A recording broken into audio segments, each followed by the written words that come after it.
மீது ஏறுவதற்கு அனுமதி மறுக்கப்பட உள்ளது. அது முறையாக மாவட்ட ஆட்சியர் அதற்குண்டான அறிவிப்பை வெளியிடுவார். நான் மேலே கொண்டு செல்லப்பட வேண்டிய பொருட்களை பார்த்தால் சுமார் 350 கிலோ எடையுள்ள திரிகளும் மற்ற பொருள்களும் எடுத்து செல்ல வேண்டியது இருக்கின்றது.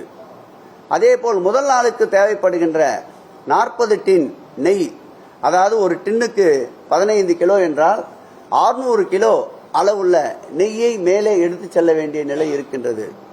அதோடு மட்டுமல்லாமல் எடுத்து செல்பவர்களுக்கு வேண்டிய உணவு, மற்ற வசதிகள், அதேபோல் எடுத்து செல்லுகின்ற அவர்களோடு சேர்ந்து காவலிலே இருக்க வேண்டிய காவலர்கள், வனத்துறை அதிகாரிகள் உட்பட மனித சக்திகள் எவ்வளவு பயன்படுத்த முடியுமோ, எவ்வளவு அந்த அறிக்கையில் குறிப்பிட்டிருக்கின்றார்களோ அதற்கேற்றார் போல்தான் பயன்படுத்த வேண்டும் என்று உத்தரவு வழங்கப்பட்டிருக்கின்றது. ஏற்கனவே இந்த தீபத்திற்காக 4500 கிலோ நெய் ஆவினிடமிருந்து கொள்முதல் செய்யப்பட்டிருக்கின்றது. வருமுன் காப்போம் என்ற வார்த்தைக்கு இணங்க இந்த அரசு இந்த தீப ஒளி திருநாளை முன்னிட்டு இது மாத்திரமல்ல, தமிழகத்திலே அறிவிக்கப்பட்டு அடையாளம் காட்டப்பட்ட நோட்டிஃபை ஃபெஸ்டிவல் என்று சொல்லப்படுகின்ற 13 திருவிழாக்களிலும் இந்த ஆட்சி ஏற்பட்டதிலிருந்து இந்த அக்கறையை தொடர்ந்து எடுத்துக்கொண்டே வருகின்றோம்.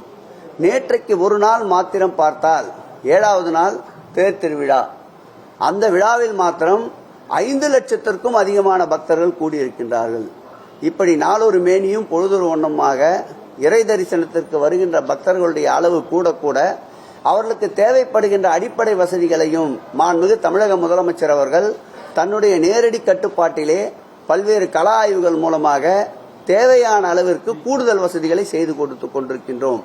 இந்த தீப ஒளி திருநாளில் 40 லட்சத்திற்கும் மேற்பட்ட மக்கள் கூடுவார்கள் என்று எதிர்பார்க்கப்படுகிறது.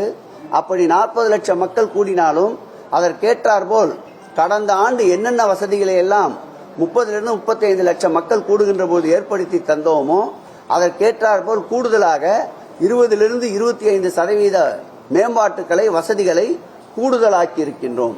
ஆகவே இந்த தீபாவளி திருநாளை பொறுத்தளவில் கொப்பரையில் எரிகின்ற அந்த தீபம் நிச்சயமாக இந்த ஆண்டும் எரிவதற்குண்டான அனைத்து முயற்சிகளையும் மேற்கொண்டிருக்கின்றோம்.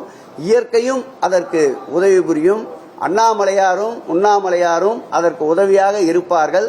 மாண்புமிகு தமிழக முதல்வர் அவருடைய வழிகாட்டுதலின்படி நிச்சயமாக இந்த தீப திருவிழாவை எல்லாம் வல்ல அருள் கொண்ட அக்னி ஸ்தலத்திலே இருக்கின்ற அண்ணாமலையாரும் அருள் புரிவார் என்று நம்புகிறோம்.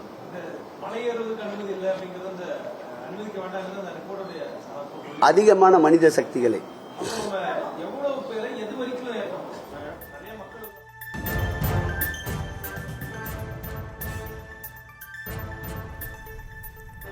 திருவண்ணாமலையில் இந்த முறை மலையேற பக்தர்களுக்கு அனுமதி இல்லை என்று செய்தியாளர்கள் சந்திப்பின் மூலம் அமைச்சர் சேகர் பாபு தெரிவித்திருந்தார். அதனை நேரலையில்